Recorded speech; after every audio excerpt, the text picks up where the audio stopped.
Islam, Shalom, Hola, Aloha, Osio, Bonjour, Assalamu Alaikum. This is your brother Zach Bay, Indigenous American Moor. Do you have questions about claiming your nationality? Are you confused or hesitant on how to get started or where to get started? Resources on what to study? Questions and answers? Maybe even a question on where to purchase an authentic fez. Help me help you. Book your session below. Use keywords Moorish nationality.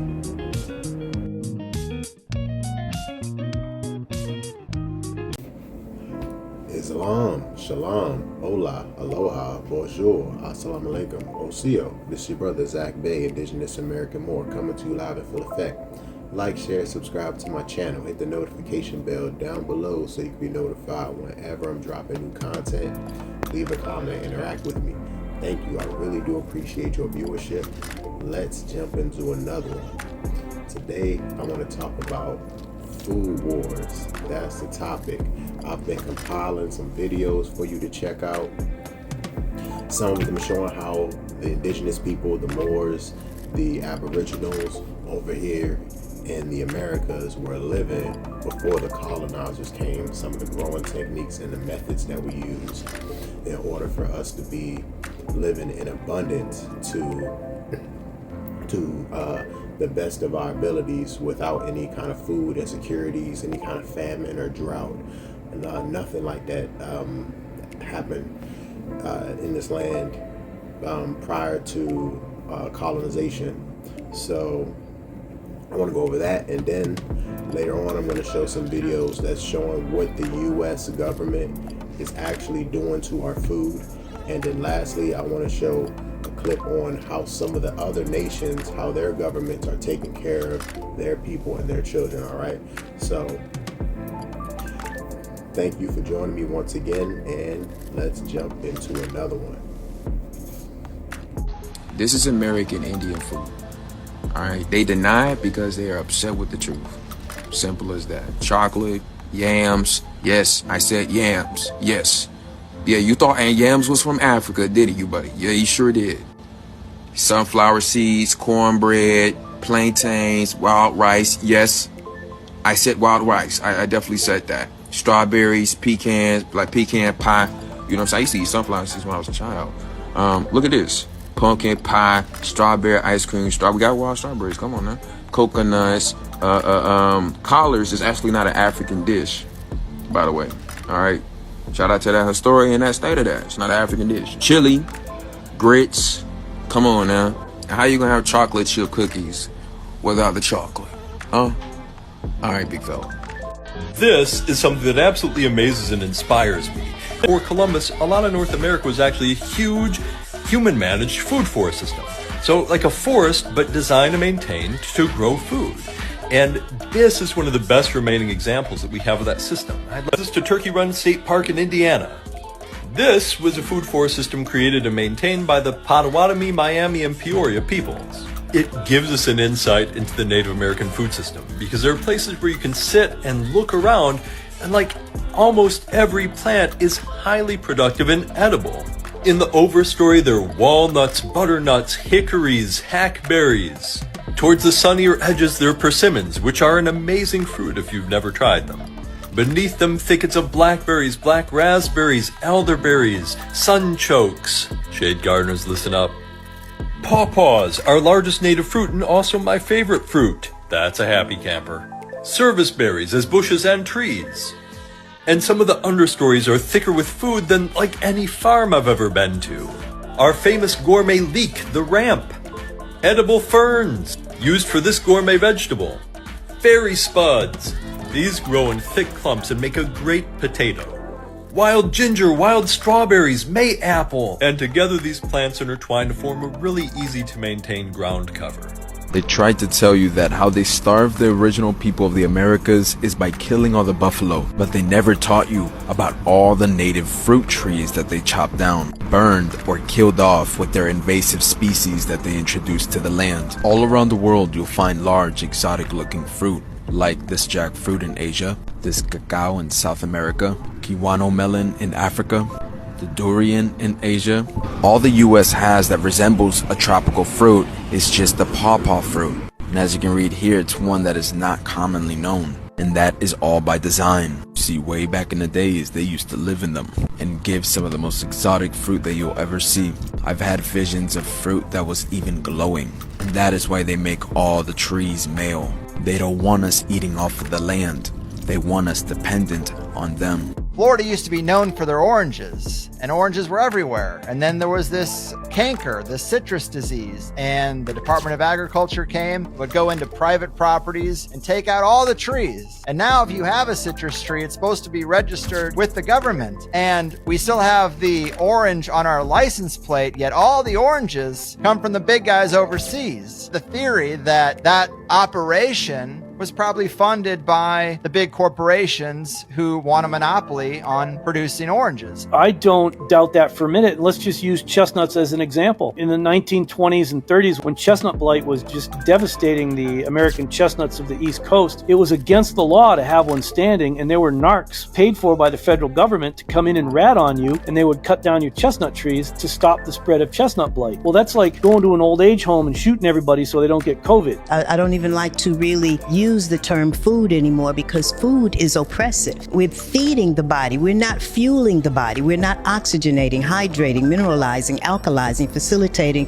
consistent cellular repair, regeneration, rejuvenation, and consciousness expansion. That should be life. That's living. That as we're maturing, we become more refined, more defined, more of the divinity of who we are born to be as the progression of our lineages. A young woman at 20, 21 who has avoided alcohol, tobacco, casual sex, and been fed fresh fruit, leafy greens, vegetations, taught how to cleanse herself, she's going to have a totally different experience than those who are fed pig's feet, pork chops, sodas, and all of that by 21. Now by 40, the one who is fed all this meat, dairy, eggs, chicken, and all that is having the wombs removed because of the fibroids. Miss Sadie Green, she said, if somebody got cut, you put spider web and turpentine on it. Put a rag around it because it ain't been no Band-Aids. And if you got a cold, you took turpentine on sugar. And after that, you got a bottle of castor oil.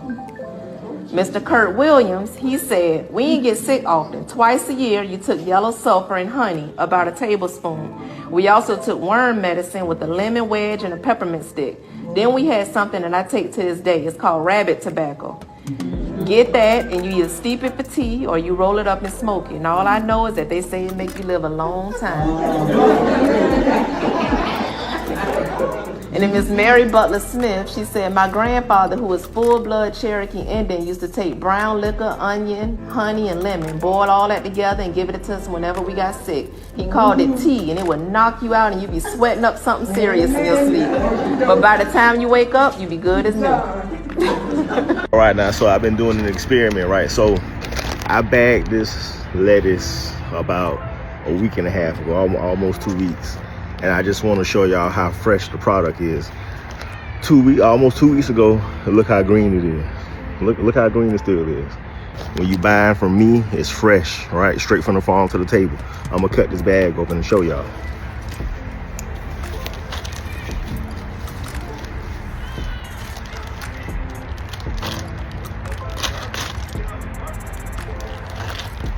All right, see that? Pouring it in. Pouring it in the bag.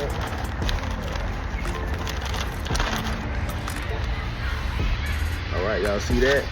Y'all see that? You see the freshness?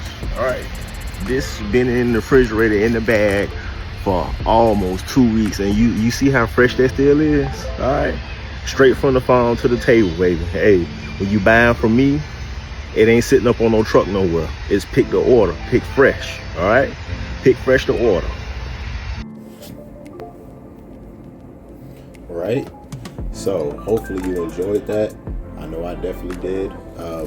Seeing how we had those food forests, how that method of growing, planting certain plants near each other that actually benefit each other. So one plant grows tall to provide shade to another plant. One plant grows tall to provide like a stalk for another plant with creeping vines to grow up and grow on. Certain plants add more like sulfates to the soil, more calcium to soil, things like that. A method called the Three Sisters. I'm actually going to post that here. How you can grow, how the indigenous people, our ancestors, used 3 different type of plants to grow like right in the same area. So corn, and then beans would use the corn stalk and actually grow up the corn stalk, and then you plant squash or gourd type plants, pumpkins, things like that, on at the bottom, because those have other vines that spread out further to provide shade to the soil, which help to keep more moisture and stuff like that, right? So besides that, we had certain hunting techniques. You heard the one brother say how the colonizers intentionally hunted the bison, the American bison, intentionally hunted it to nearly extinction, fam. Like, we call them buffaloes now, you know, buffalo soldiers, all that. So, and, you know, one of the reasons they called them the buffalo soldiers, because, you know, like the woolly hair, the woolly mane they would have on it would often look like the afros and stuff that the brothers who made up the buffalo soldiers, you know, look kin to that same fur complexion and stuff like that. So, you know, buffalo soldiers, you know what I'm saying? Like Bob Marley, Buffalo Soldier, dreadlock Rasta, you know what I'm saying? So, man, we definitely had the strength over here. We had plenty of food, we had plenty of fresh water. In one of my earlier videos, I show how the one brother was using the springs, the freshwater springs, at findthespring.org, all right? You can actually use that to help you find freshwater springs within your area, within your territory, within your vicinity, that you can go to and actually collect fresh water from without actually having to pay for it, fam. So, and just so you know that America has the most freshwater springs on the planet out of all the continents. Now you can check that out yourself, verify whether or not I'm telling the truth, you know what I'm saying? Prove me wrong if you can. But America has the most freshwater springs on the planet, more than Africa, you know what I'm saying, more than the continent over there, more than Europe, more than Asia, more than Australia, you know what I'm saying? It's like, we have the most over here. We also have some hot water, some hot springs over here as well. Yeah, pretty rare, but we do have hot springs over here as well. So you can find that information literally on findthespring.org, fam. You can find out where the freshwater springs are, where the hot water springs are. A lot of them are on like government property, private property, private land, but there's a few, just like in that previous video, how the brother showed that there's a park down in Georgia where you can go to and actually fill up your water, you know what I'm saying? And he said he called it egg water because it has some sulfur in it, and that's actually healthy for you. So you can actually check that out yourself, how, you know what I'm saying, indigenous people had like access to sulfur, you know, in their soils and water and stuff like that to help things grow, and different things of that nature. But along with that, it's like we really supposed to be eating with what our ancestors ate. We're supposed to have the same diet as our ancestors. We're not supposed to be eating these processed foods, these artificial colors and stuff like that. I'm gonna post a clip on how they changed the names of the artificial colors, so therefore you may not be sure what you're looking at. Just like how they changed GMOs, genetically modified organisms, on packages, they call them bioengineered ingredients now instead of GMOs. So it's just another marketing ploy, another marketing tactic in order for them to continue to sell their products. And if you know what RFK Jr. is doing with being the head of the pretty much the chief of staff of the health in America, he's removing all of the chemical additives, preservatives, artificial colors, food dyes, and stuff like that from our food, because they're banned in other nations. They're banned in like the EU, they're banned in countries in Europe, or they have to place a warning label on it, kind of like a Surgeon General warning label that goes on that exact Surgeon General warning label that you see on tobacco products, or that Surgeon General warning label that you see on alcohol products. It lets you know that these cause health effects, and pregnant women, breastfeeding women shouldn't be consuming this stuff. So those same exact Surgeon General warnings are on candies with the artificial dyes in it, on potato chips with the preservatives and things in it, on the sodas and the drinks that we have over here, because it has a whole bunch of additives that they don't allow, that are illegal and banned in their country. They do not allow their citizens to actually purchase and buy those things unless they know all the adverse effects of it, you know what I'm saying? So you can make an informed decision on buying it. But over here in the States, they just let us do whatever, because the healthcare system makes money off of people staying sick, constantly getting treatments and stuff like that. So if we were eating to live, and we were eating the diet of our ancestors, fresh food, fresh fruits, fresh vegetables, fresh meats and stuff like that, that was like hunted that day, fam, we would still be living to our longevity just like our ancestors did, not showing any signs of age until 60s, fam. That was in some of the older journals that some of the explorers and conquistadors were writing. They were saying our people over here didn't show signs of aging until around 60 years of age.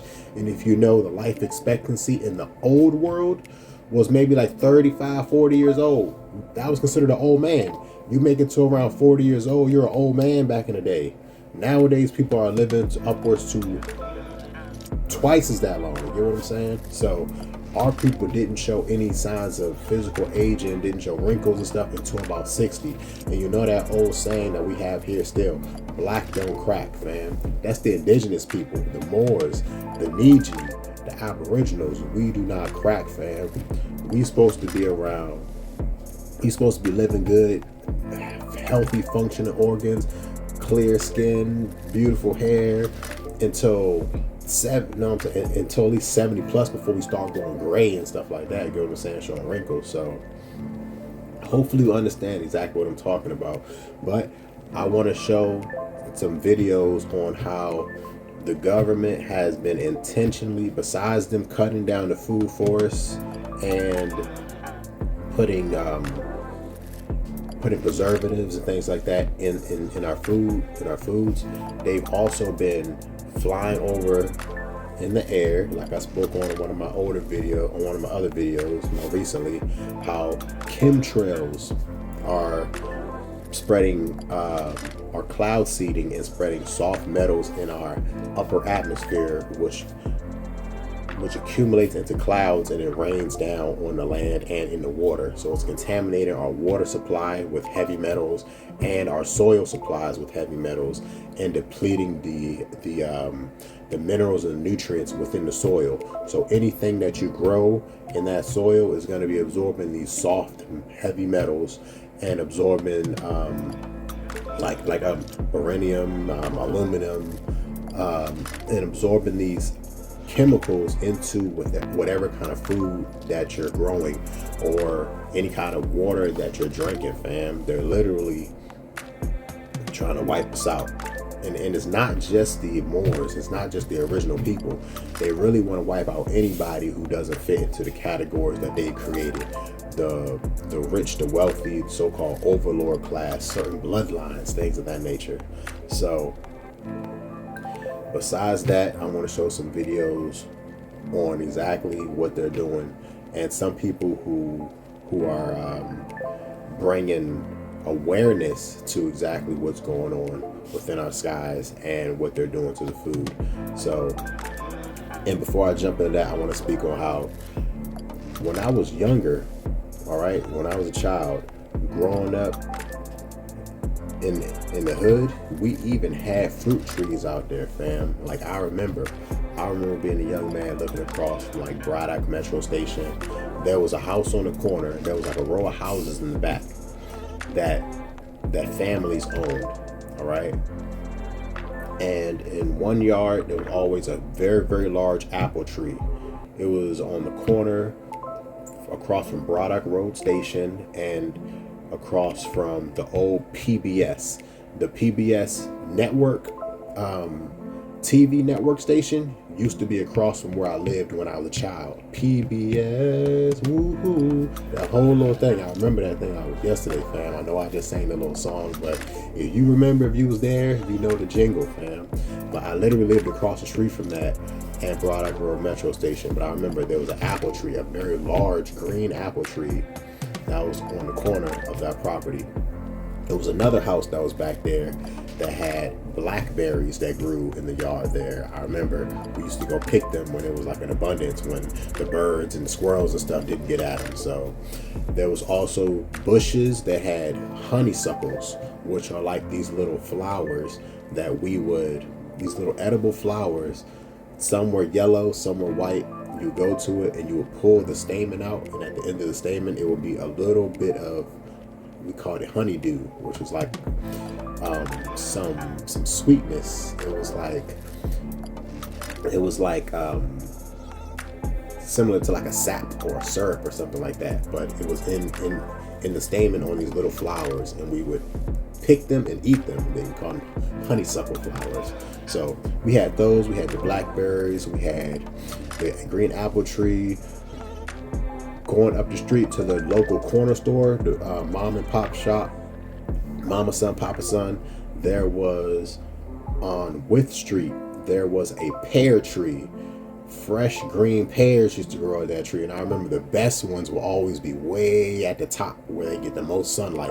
And it was so high up there, we were afraid to climb that high to get them, but we used to climb that tree and get fresh pears, bruh. Like, I remember it like it was yesterday, because those are some of the best memories of my childhood. I remember walking from where I used to live, North Fayette Street. I would walk all the way down to the Bergs, which was more toward Old Town Alexandria. All right, so I would walk down to the Bergs, and on the way down there, I can't remember the name of the shopping center that was there, but it was a large complex before they rebuilt it. Before they tore it down and rebuilt it. But I remember on the corner there was a single tree there, and it was surrounded, and it was like on the corner, but it was fenced in, so you had to go inside the gate all the way to the corner of that, or you could go on the corner of the block and hop over the fence there. But there was a cherry tree, black cherries, fresh organic black cherries literally grew there, fam. I remember going there and picking those cherries whenever the squirrels and the birds and stuff didn't get at them before we did. So wow, man, those are some precious memories. And I'm just thinking, I know a lot of that area used to be owned by our people back in the day before some were forced to sell, some passed away, and their younger descendants sold the properties and stuff like that. But we had a lot of fruit trees and stuff, even in the so-called hood area when I was coming up back in the 90s, fam. Back in the 1990s, I remember coming up, and I remember so many different fruit trees. We had crab apple trees, fam, across from Charles Houston Rec Center. I remember there is a library there, a so-called African American library, specifically the one that's in Alexandria. But there was plenty of crab apple trees, but those still might actually be there to this day. They might, but I remember when I was younger that there was an abundance of crab apple trees just walking, which were like these small. They looked kind of like cherries, but they had the bite consistency. They had like the flesh consistency was like of like a small apple, and they would grow in like a yellowish orange type of color, you know. But I don't want to go too far off. I know I just went off on a little tangent there, but I'm just remembering how it was when I was younger.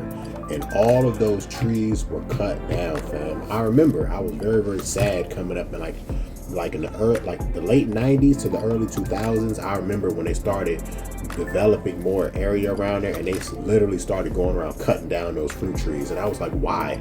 It was literally right there. It wasn't hurting anybody. Y'all had plenty of space to build and develop. Why would you cut that tree down? But yeah, I digress. Let's jump into the videos on how they are poisoning our skies, poisoning our soil, and poisoning the water. I'm going to make America healthier than other countries in the world right now. Will you guarantee do what every other major country does? It's a simple question. And by the way, Bernie, the problem of corruption is not just in the federal agencies; it's in Congress too. Almost all the members of this panel are accepting, including yourself, are accepting millions of dollars from the pharmaceutical industry. Oh, no, and protecting their interests. Oh, I thought that would... No. I ran for president like you. I got millions and millions of contributions. They did not come from the executives, not one nickel of PAC money from the pharmaceutical industry. They came from workers.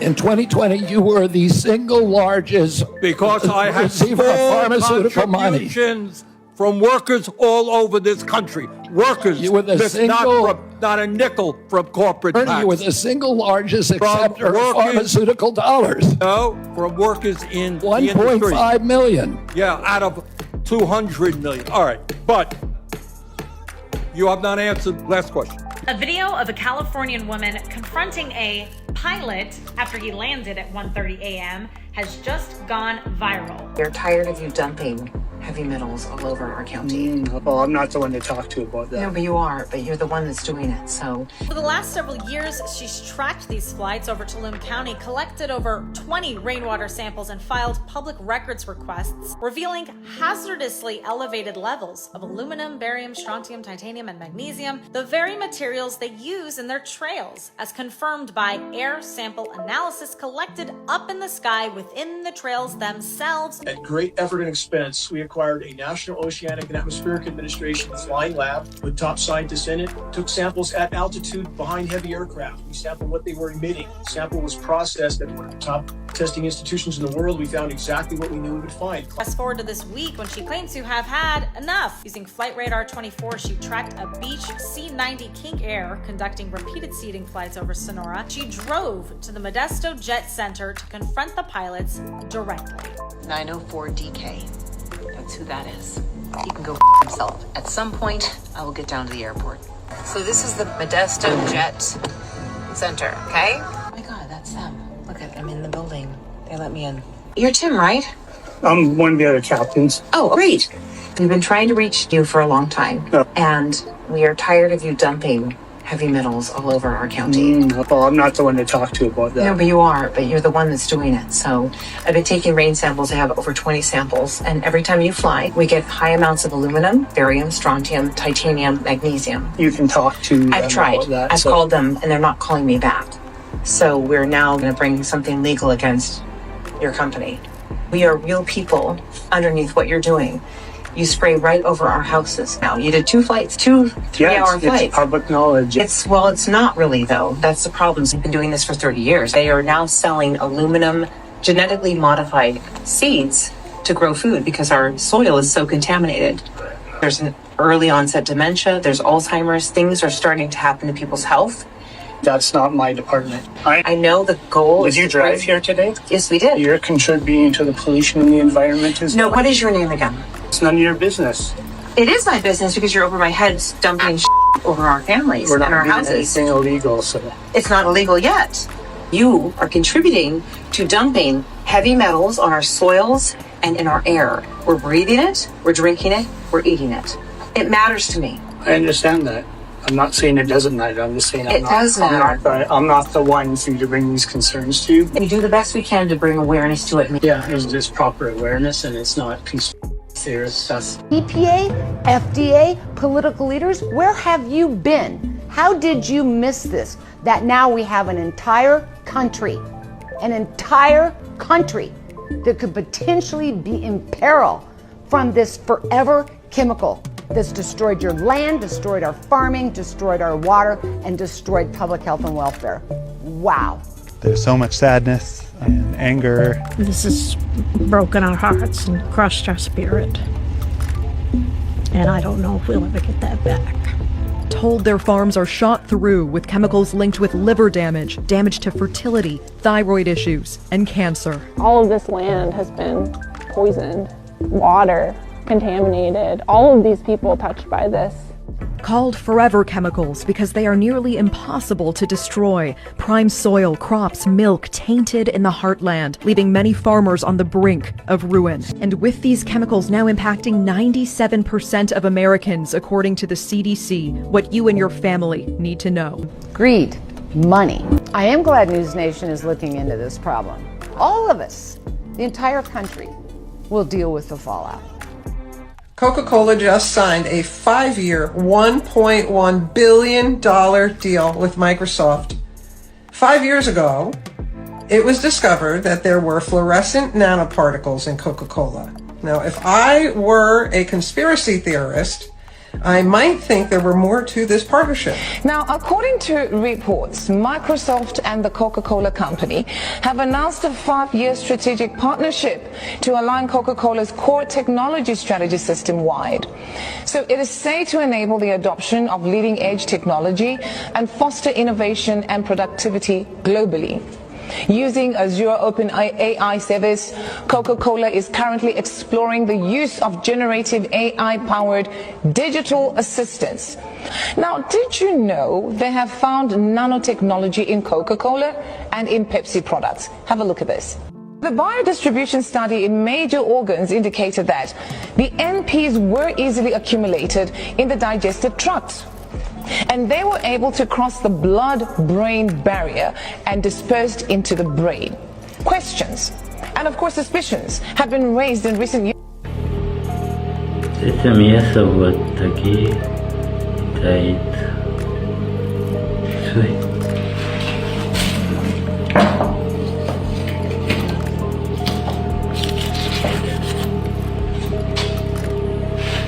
Indica.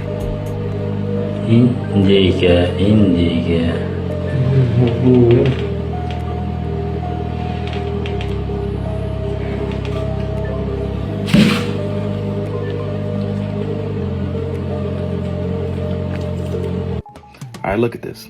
What's that? Bread. Okay. What happens to the bread? He squishes the bread. He squishes the bread. Okay. What should happen? The bread should stay squished. Should stay squished. Now watch it. 3, 2, 1. Memory foam. When did bread start fighting back? Now instead of having bread, you had a mattress. You see? Look, he squishes it again, and it just keeps popping up. This is not bread. This is plastic. It's plastic. Bless up, you what you got right here. Makai the pharmacist, Freehaven Farms. I want to turn your attention to this article right here in nerdwallet.com, breaking down some numbers, and it's kind of wild. The math ain't mathin'. It's showing you how the price of food has gone up 28% in the last 5 years. That's a high number, and you got to think about it. If your income and the money that you're making hasn't gone up 28% in the last 5 years, then you're going to be struggling, because it's not just the price of food that's going up.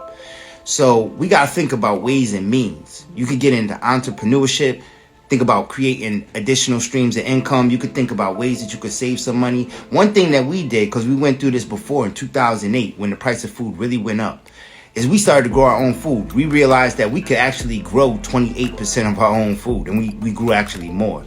And we saved some money. We saved a lot of money. So think about that. Either creating more streams of income or growing your own food is a way to deal with the increase in the price. They got pictures of the stuff because everybody steal everything.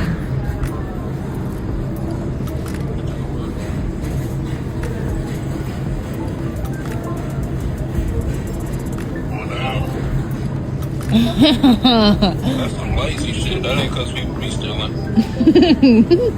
I feel like restocking the shelf.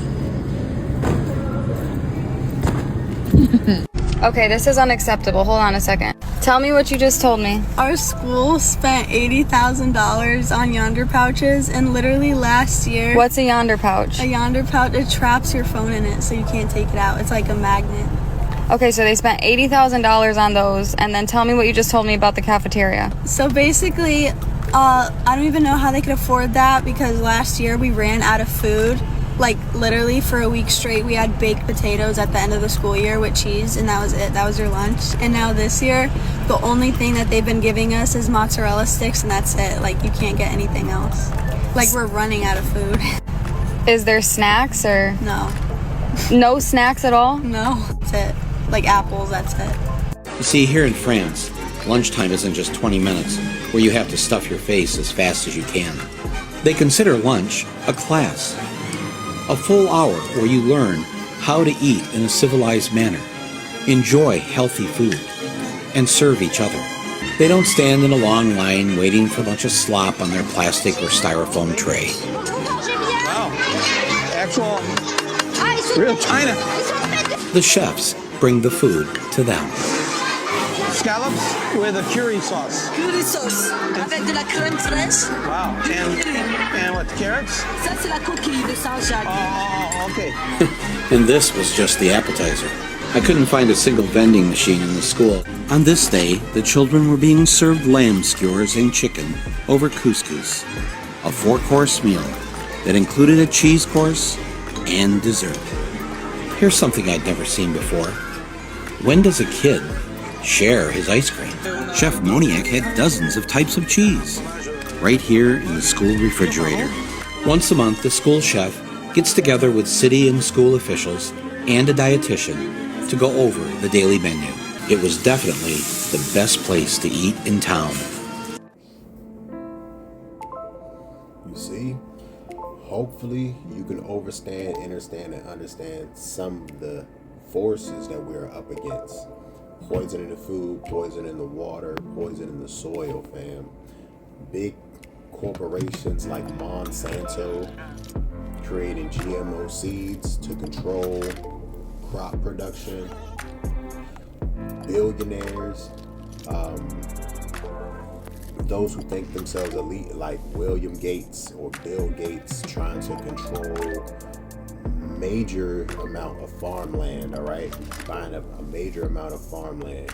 He's partnering with food and beverage companies, Coca-Cola, Pepsi, Peel, P-E-L. He's also partnered with like Katy Perry with the organic apple cider vinegars. So controlling apple productions, and he's just buying up a lot of land, and also he's working on technology that he can use to block out the sun, fam. So it's like there's literally a threat to everybody on the planet. Global food insecurities, manufactured famine. That's what it seems to be leading to, a manufactured famine, controlling all the food, all the water. There's corporations buying up fresh water sources, fam, if they haven't bought them all already, you know, the ones that they can buy. But I really just wanted to bring some of these things to your awareness. Let me know how you feel about this topic down below. I really do appreciate you for watching the video all the way through. I need that watch time. Like, share, subscribe, share if you feel this information is valuable. Once again, this is your brother Zach Bay, Indigenous American Moor. Peace.